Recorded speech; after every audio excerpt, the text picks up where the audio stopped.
Hello there. It is 5:46 p.m. on Wednesday, the 4th of March, and I have made it to Amicalola. Quite a harrowing journey overall, I would say. It'd be hard to recommend this kind of an approach trail to the approach trail, but I had my own kind of fun with everything, all things considered. I do feel like there is some parable about, some Greek, how like Greek dudes are always like getting like these terrible, like Atlas had to like walk around with the world on his shoulders forever. And then there's like that guy who had to like push a boulder up a hill forever, and then it would fall on the other side, and then he'd have to pick it up from where he left off. There were certain portions of today's walk that somewhat felt like that. Just grueling, just like no end in sight. If you happen to have ever been in, well, I don't even actually know what part of Florida this is. Shout out to my parents. They would be able to give exact locations, but there's this place in Florida called Tate's Hell. And it's called that because apparently this dude Tate got lost in this like really, really dense forest that's kind of close to the Panhandle general area of Florida. So like we're talking like somewhere nestled between like Pensacola and Tallahassee. That's a very wide swath, I know, but I can't get more specific than that. If you know where St. George Island is, then that's a little bit more specific. But hey, we're getting outside of the reason why I'm even bringing it up, which is that, I felt a lot like Tate today at certain points. I was just like, isn't it like just around the corner? And boy, there were just so many corners to go around, But yeah, it was a good day. And I'm happy to be here. Pretty much the first thing that I did was locate a place where I could like put some water on my feet. I don't really want to play up my feet too much because I know my parents, hey, shout out to my parents, are concerned about my feet. I've already gotten a letter from Lieutenant Dan about the situation as well. My feet are really not doing that poorly. I just think that like walking on pavement is like, generally speaking, a little bit rough, especially if you haven't been doing that with a fully loaded pack. I do promise to anyone who is interested, now I'm getting defensive, if you listen to the old Book of Moron clips from 2022 when I started the Pinhoti, I had my own fair share of foot woes during that whole thing, and they were very, very similar to this. And yeah, for whatever reason, I think it's probably just like static, like impact over and over and over again. That's like if I could ever find a shoulder during this walk, I would try to use that. Although there's all these like gumball things, like the spiky like circular things that fall from trees. They were all over the road today, so it was like a trade-off. It was like, should I try to walk on the shoulder where all these gumballs are and risk possibly like falling because it's like walking over marbles, or should I just stay on the pavement, which is faster, but also it's just the same impact over and over and over again. There's nothing dynamic about it. But being on the trail already, I've walked a little bit around Amicalola since I've been here, and it feels really nice to be on soft packed ground. The thing about the shoes that I have, oh God, I'm going to end up talking about my shoes.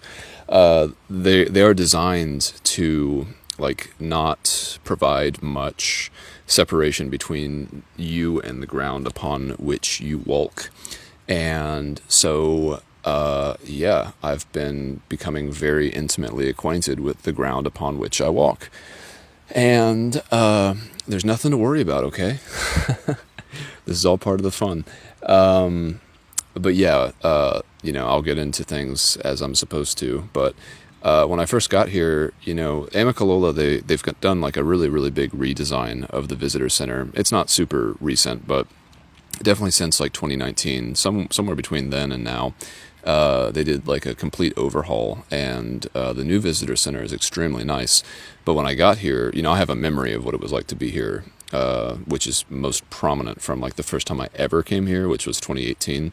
And I do vividly recall that there were like outdoor water fountains and like bathrooms that were nothing to shake a stick at. But yeah, when I first got here, there was no water. Like the water was off at the water fountains, and I walked around trying to find like some spigots or something like that to fill up some water, and everything was off and nothing was working.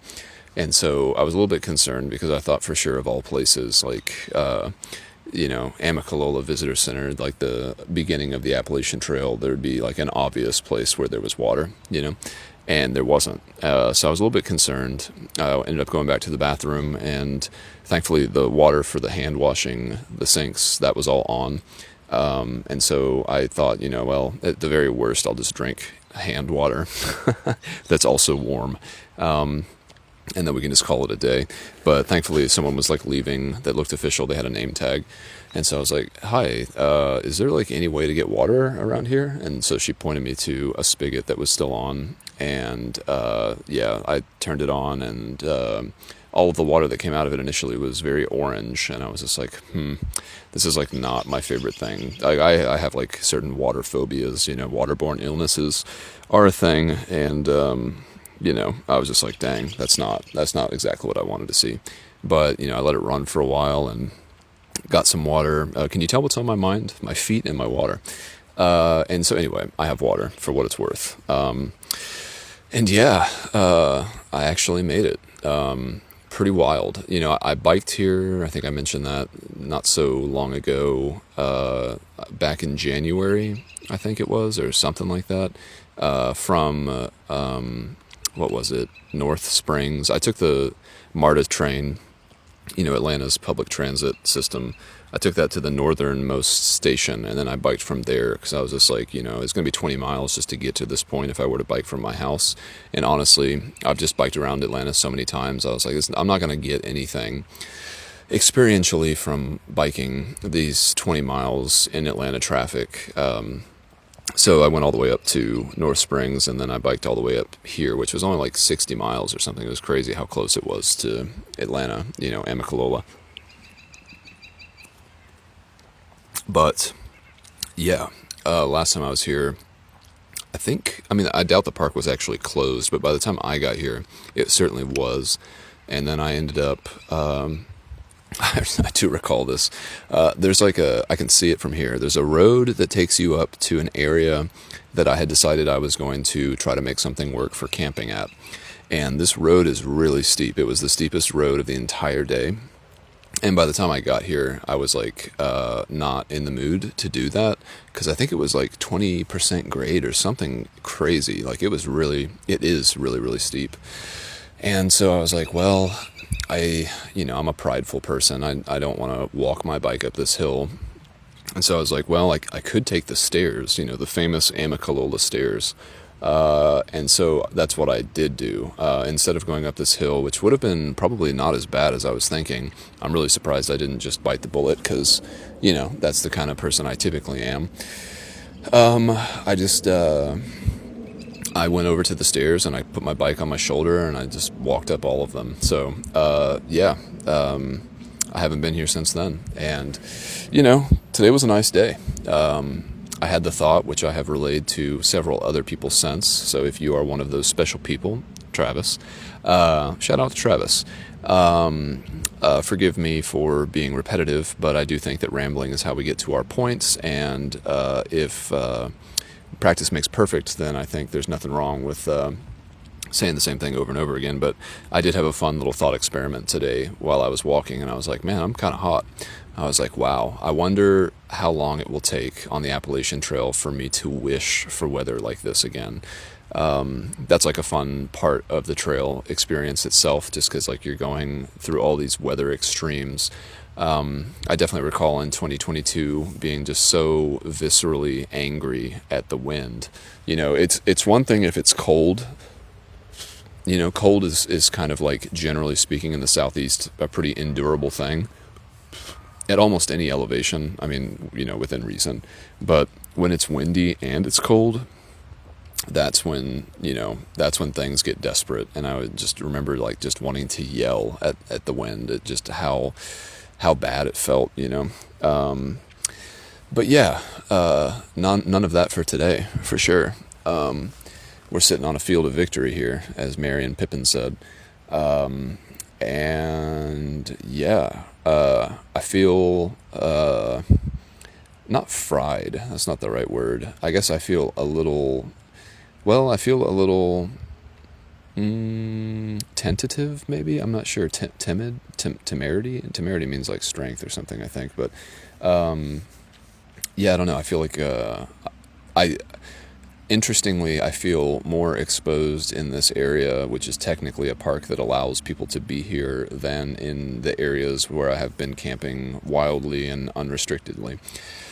It just feels very, ooh,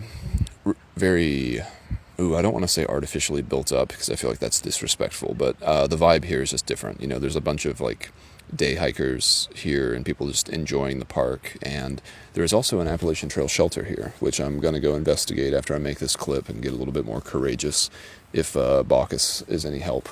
But when I was walking around trying to find water initially, I heard someone in the shelter, and they were talking quite loudly and saying that they were sick. And so my plan as of right now is just to cowboy camp outside of the shelter, which I don't think should be a problem for anybody.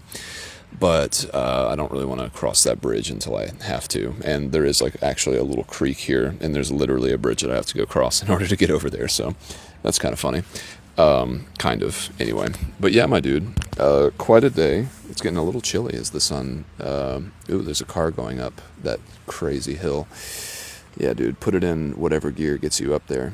5th gear, 6th gear? I don't know. With cars, I've never understood when it comes to gears, which one is their low gear and which one is their high gear. I know how it works on bikes, but I've never had a manual transmission and I've never paid attention. I guess if I think about it, in my car, I do be doing manually, or sometimes I will brake with my transmission, and as I think about it, the low gears are the higher numbers. So yeah, but I don't know actually when you're climbing if it's the same in a car, if you'd want your car to be in a low gear or a high gear. Who cares? Anyway, yeah, so today was great. What did I do? Dahlonega. The spot behind the Walmart was perfect. There are certain things at this very moment that I actually preferred to, I preferred it to this almost, Another thing about the Amicalola rebuild is that there's like a bunch of cameras all on the exterior of the building, which is fair enough, like that's understandable. Like I think that I don't blame them for doing that, but when we're talking about high trust societies, makes me wonder what's the need for all these cameras. And then reading the comments for the general area here in the Far Out Guide, which is what I will now be transitioning to for the ostensible future for moving forward. Just the app, the map app that all the thru hikers use these days. They said that like there was some homeless guy that was coming through the shelter at like 1 a.m. around here, which I don't know how that's possible for there to be a homeless person around here, because there's like very, very little in the way of amenities outside of this exact spot. So that's a pretty rough and rowdy kind of dude. So I don't know, maybe I think that there's been a bit of a pallor cast upon my arrival here just because I went through Tate's Hell,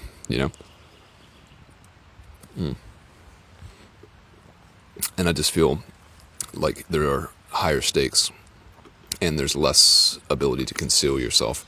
There's like a million places you could sleep here, but it's like you don't want to make the wrong choice and make people upset. That's rude, and no one wants that, especially myself. So, yeah, it's all good. So from Dahlonega, let's go. Woke up at like 6:50 and had a nice little chill waking session. Got up, drank a little cup of coffee, and then walked back over to the Walmart. And I had made up my mind that I was going to make some eggs this morning. And so I went in, did a little resupply, got 3 days of food, which should be enough. As long as I stick to my general projected pace, which is roughly 20 miles a day, I should be able to get to Blood Mountain 2 days from now, which would be 40 miles into the trail, roughly speaking. And that'll be another resupply point from there, so I don't have to worry. And there's plenty of bailout situations. I mean, it's really, this is like it really is a very low stakes situation. As long as your body and your mind and your spirit are united in the task, you're probably going to be fine in terms of the logistics that you're going to have to, enforce in order to get from place to place. But in any case, yeah, Walmart was nice. If you ever want to experience Walmart at its finest, I'd say go there before 9 a.m. It's sleepy time at Walmart, and everyone is kind of just like all the vendors are there stocking the shelves. There's not a ton of customers. There's not a lot of like fracas going on. You can kind of navigate it easily, and it's just like it's no big deal. And I did got maybe I'm a little fried. I got a 6-pack of eggs for 96 or 97 cents, and I was like, score, my dude. This is exactly the reason why I'm bringing this pan with me, my pan plan. This is exactly the kind of rewards I was trying to reap. It's like I want to have like a solid breakfast. I want to have access to solid meals and good food for extremely cheap, and Walmart did not disappoint. So I got a bunch of chicken that's like in a bag, ready to eat chicken. And what else did I get? Some mangoes. I've got plenty of tortillas. I've got like a pound of honey that I need to figure out something to do with. I'll probably just end up eating it out of the container, because carrying that around, I'm telling you, like, it's so consequential to carry stuff that you're not using. And it behooves you to carry the least amount of stuff you can actually get away with. And beyond that, I also, as I've mentioned many times before, but maybe not on this exact entry log, Walden 11 as it is, I don't have lightweight gear per se. Like I don't trust it because I've had issues in the past. And it's kind of like restaurants. You pay a premium for a lightweight product, and then it's not durable, or at least it has the potential of not being durable. And that is a hugely detrimental thing to have to deal with in the midst of trying to navigate your way through the woods. You have to be able to depend on your gear, your clothing, your cookware, your sleep stuff, and your tent.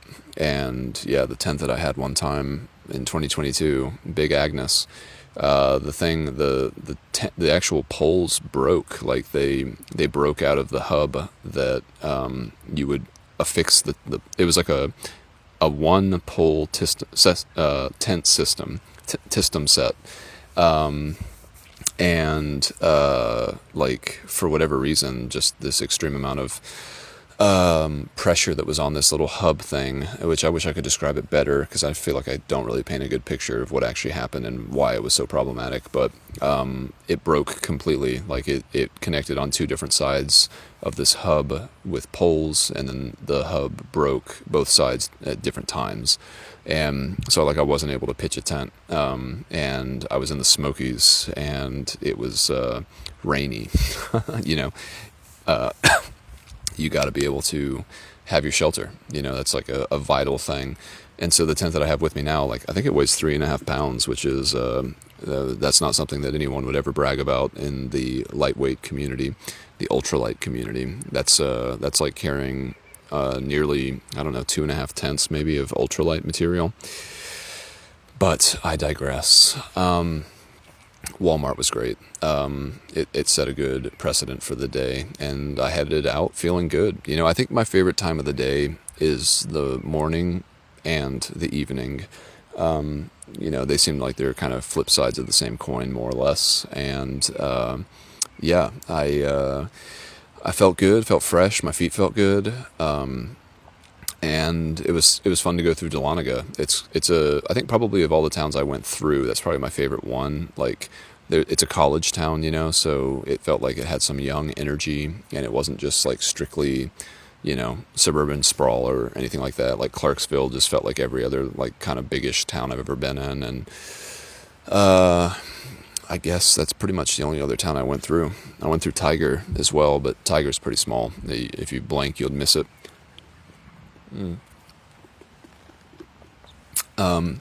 But yeah, Dahlonega was charming. It's an old gold mining town, so that's kind of cool. But yeah, I basically just jumped on the road. I think it was like Georgia 9 or something like that. And that basically, through a couple of different turns, took me all the way here. And what else? Oh, there was a nice guy named Hoot. That was his trail name, who offered to give me a ride at a certain point earlier in the morning. That was in Dahlonega.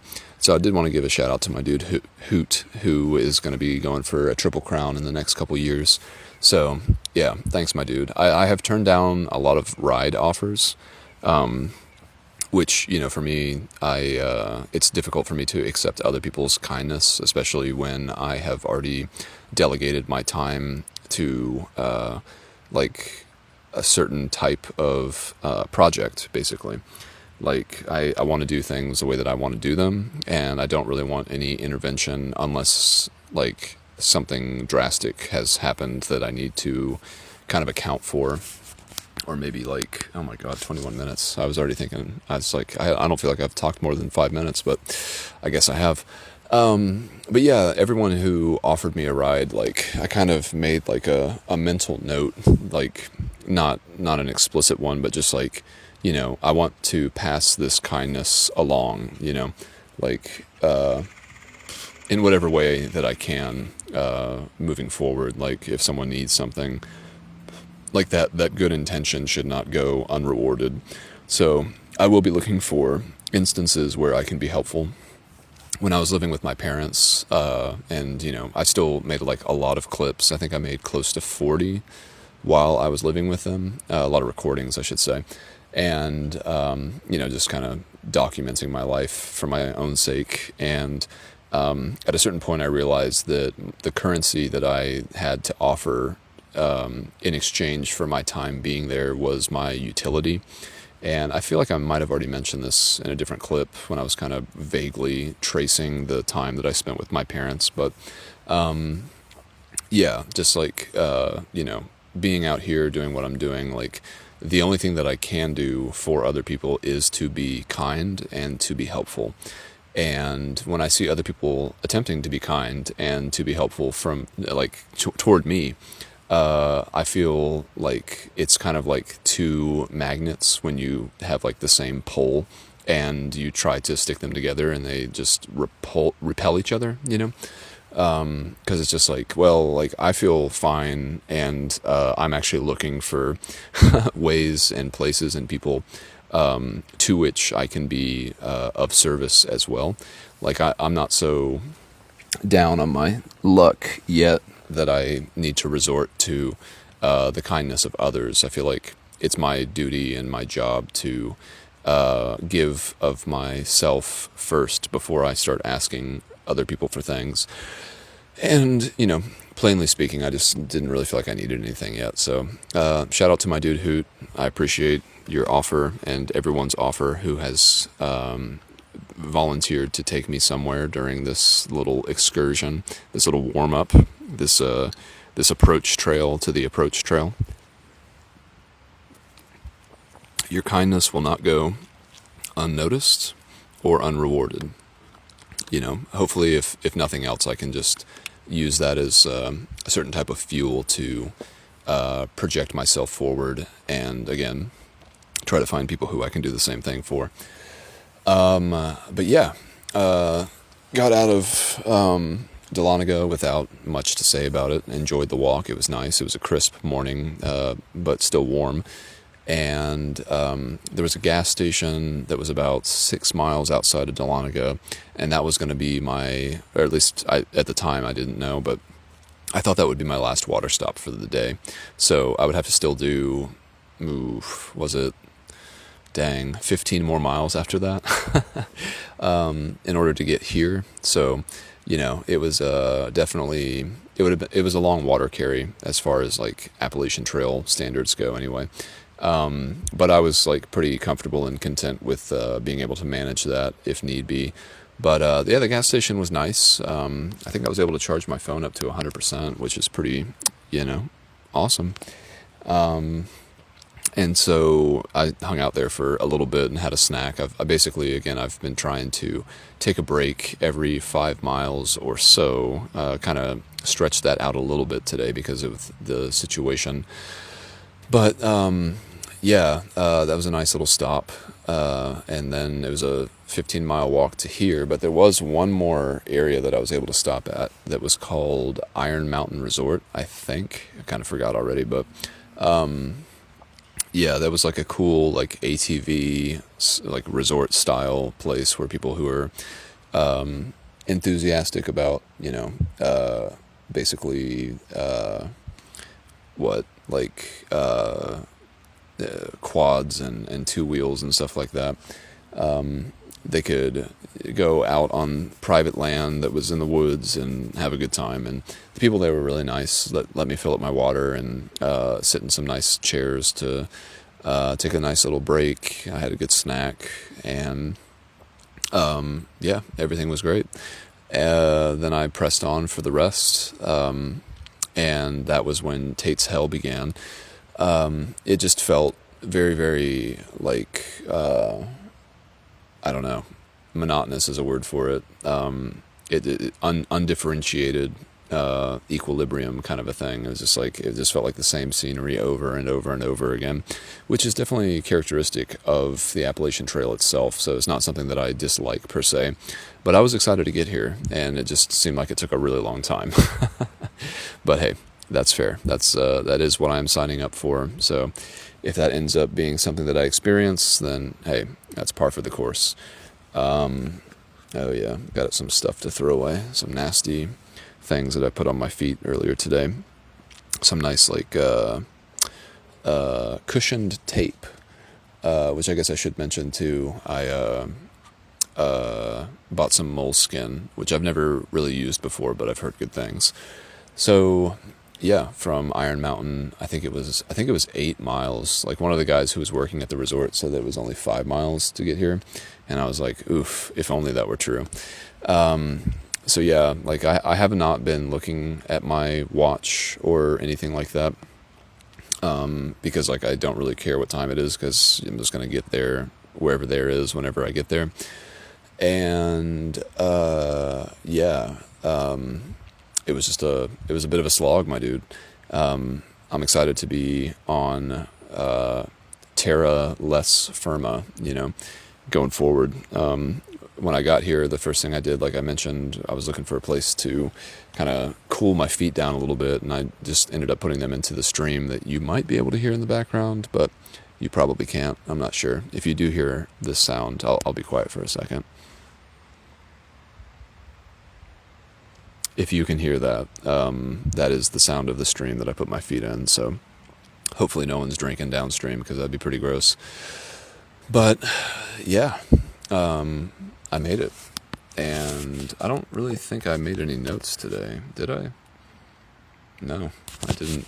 I did wake up from a weird dream last night where, like, the dream was so weird. I don't even remember. I wrote down, what did I write down? Because it was like, plane crash, burn party. That's what I wrote down, and it was like, I don't know, midnight or something like that. But I have no idea what that dream was about. I wish I did, because I wrote it down because I was like, wow, that dream was so weird. Like, I would enjoy like recounting it, but thus is the nature of dreams, my dude. There are more things on heaven and earth than are dreamed of in your philosophy, Horatio. Whoever said that to Horatio. But yeah, I'm here. I made it. Tomorrow I'll be registering my hike, and doing all the official stuff. There is a lodge, and they do have a breakfast buffet. And at this point, I'm not sure if I can resist that. I need to eat some dinner. I haven't eaten dinner yet, and that the idea of that is definitely a sweet thing to consider. But in the meantime, yeah, I feel like I'm wrung out, my dude. Maybe they would sell me some eggs or something like that. I would buy eggs from a place like that and just make them in my pan. That could be a good cheap alternative to having to pay for the buffet. And what a fun question to ask someone too. It's like, hey, can I buy some eggs from y'all? I feel like I have done something like that before, but I can't recall if it's true. So for now, I think I'll leave it there. I do have a friend that I'm excited about. Shout out to you, Mike, if you happen to be listening, from Raven Gap Presbyterian Church, who's going to try to see me tomorrow. He's going to be hiking, or he's going to be parking at the Springer Mountain Trailhead, which is 8 miles from here, and I'm not entirely sure when I'm going to get there. So I feel like there's a large chance that we're going to miss each other, unfortunately. But hey, Mike, if you're listening and we do miss each other, sorry about that, my dude. I wish we had planned it differently, but if we do see each other, then hey, that's even better. So yeah, I guess it's about time to start whatever the next stage of all of this is going to be. And 30 minutes is good enough, so we'll leave it there for now with a classic. Love you, bye.